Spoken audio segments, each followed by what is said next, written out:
Hey guys, what's happening? Anti-Flame here. It's been a little while since I've been regularly uploading on YouTube, mainly due to the fact I wasn't hitting any world records or anything like that in, say, the Spire. That's the main reason I was using the channel in the first place. I'm glad you guys enjoyed it and decided to subscribe and follow and whatnot, and come and join me on Twitch as well. But I thought I got a pretty good run recently. It's a PB, and I'm gonna go through it now.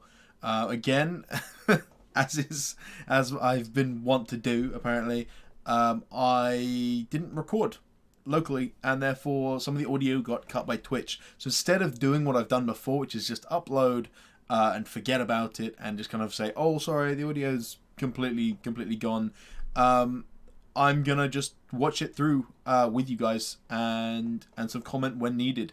You know, sort of when certain choke points, certain good things happen, bad things happen, where I make mistakes, that kind of thing. There's not gonna be any music to this video, so you guys who are used to that might find it a bit weird. And I'm not gonna have the audio track of the actual run alongside this video. So just so you're aware, that's not there. But that's totally fine, I think. Let me know what you think. Because this is something I haven't done before, and I mean, yeah, let's just get right on it. So I started this run just after playing a couple of hours of Bloodborne. I had about 40 minutes of runs before this where they're actually pretty good, but nothing groundbreaking. And then this happened. You know, I got a good energy relic to start.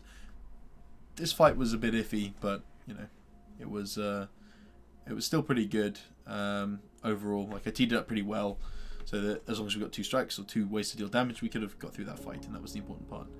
And then we hit Whirlwind right off the bat. That's always a good sign, but it doesn't necessarily spell a perfect run. You know, there's plenty of times you'll get Whirlwind, and the run will just peter out. And in this fight, I use it once for supplementary damage, because it's actually better to play the strikes in terms of damage. And if I was to miss by 1 or 2 HP, that could be the difference between taking an additional like 20 damage. In this case, it would have only been 12. As we're playing on an old patch and the Gremlin Knob doesn't hit that hard, and we're not on any sort of Ascensions, which is what I've been playing more of lately. But again, we get the upgraded Whirlwind and we hit an early flex, and then we've got a Root of Question Marks, which are not great. There's a couple of fights in them, one here and one right before the final fireplace, and I misclick a little bit here and there, but generally speaking, it's looking okay here.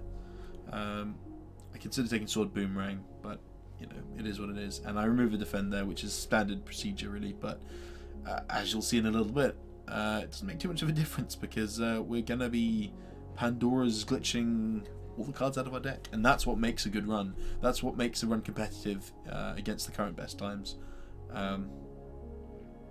So yeah, this fight goes pretty badly comparatively. It's not terrible, but compared to what it could have been if we'd got the bash in the previous turn, it's kind of annoying, but hey. You know, we get it down to 26. Then we take 2 more turns, I think it is, to finish it off. Because although we get weakened, we top deck the Whirlwind for once. For once, we hit the Whirlwind and we get a double tap. And then that's when it goes from being a pretty standard run to a bit slow, but like a really good setup. Like a really good setup. So yeah, what you'll notice as well is the time that's on there, on the tracker.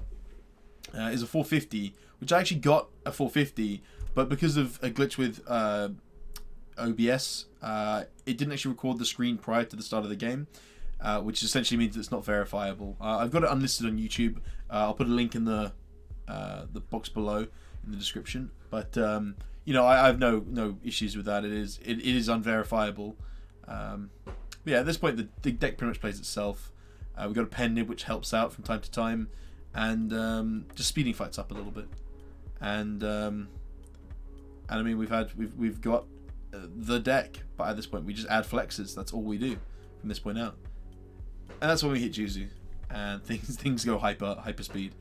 You know, we've got 1 fight here and then 2 question marks we know can't be fights, because this is prior to the thingy event, the Colosseum event.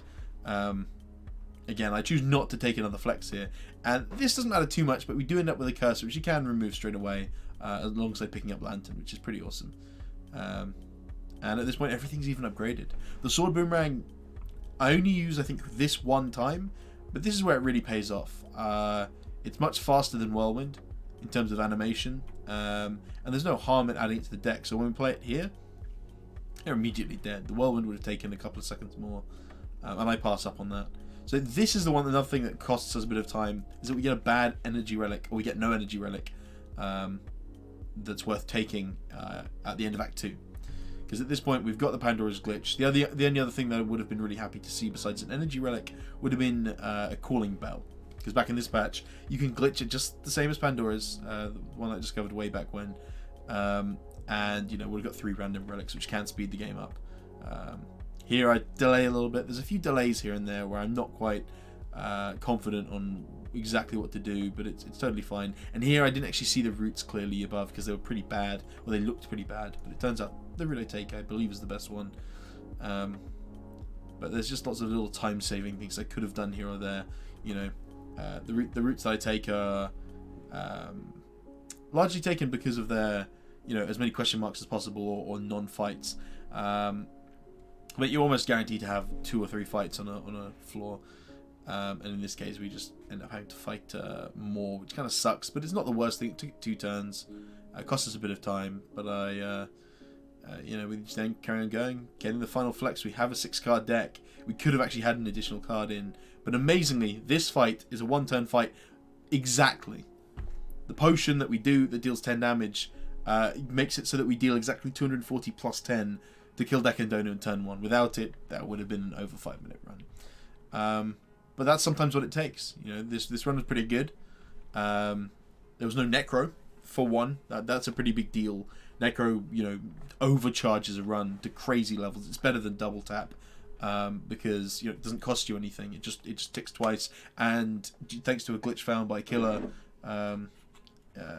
you can avoid adding Necronomicus into your deck by selecting the next event, going back and taking the Necro.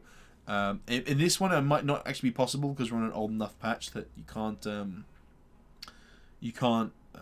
select the Necro. You just get it, but I'm pretty sure you can just avoid it. In this one, that was something that came in beforehand. But there you go. I mean, I was pretty happy with that. It's still got room for improvement. You know, there's lots of things that could have been improved. Energy, Necro are the 2 main ones. But yeah, I hope you guys enjoyed.